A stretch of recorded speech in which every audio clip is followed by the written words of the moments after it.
Horas, salam reformanda, Masiha Holongan. Renungan pagi untuk hari ini didasarkan pada firman Tuhan yang tertulis dalam 1 Timotius 4 ayat 10.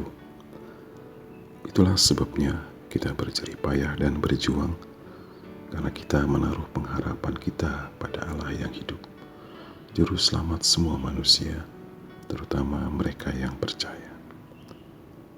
Saudara yang kekasih, setiap orang pasti pernah merasa lelah atau capek. Capek bukan hanya karena melakukan pekerjaan, tetapi juga karena banyaknya beban pikiran atau karena apa yang diciptakan atau diinginkan belum atau tidak terwujud. Orang bisa menjadi apatis jika dia sudah merasa bahwa rasa capeknya sudah berlebihan, padahal belum memperoleh hasil yang diharapkan. Bahkan dia bisa kehilangan pengharapan.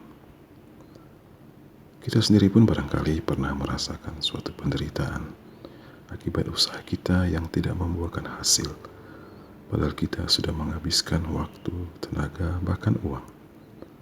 Namun Rasul Paulus mengingatkan kita bahwa sekalipun kita lelah bahkan menderita, hendaklah pengharapan kita kepada Tuhan selalu bertumbuh. Mengapa? Karena Allah itu hidup dan Dialah Juru Selamat. Pengharapan adalah keunggulan dari orang-orang percaya. Orang-orang percaya tidak saja berharap tentang kehidupan dunia ini, sebagaimana dikatakan oleh Rasul Paulus. Jikalau kita hanya dalam hidup ini saja menaruh pengharapan pada Kristus, maka kita adalah orang-orang yang paling malang dari segala manusia. 1 Korintus 15 ayat 19. Pengharapan menjadikan kita selalu hidup bersemangat. Oleh karena itu, seorang yang bernama Jurgen Moltmann pernah berkata, orang yang hidup ialah mereka yang memiliki pengharapan. Dari perkataannya itu dapat kita mengerti bahwa setiap orang yang tidak berpengharapan ibarat orang yang sudah mati, sekalipun secara jasmani mereka masih hidup.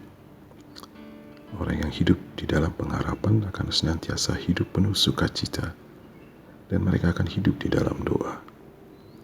Untuk itu, marilah kita merenungkan apa yang dikatakan oleh Paulus.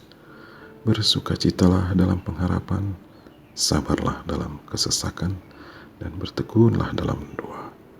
Roma 12 ayat 12. Biarlah kita menjadi orang yang kuat dalam pengharapan kepada Allah, dan tidak jemu-jemunya kita menyerahkan permohonan kita kepada Tuhan melalui doa kita.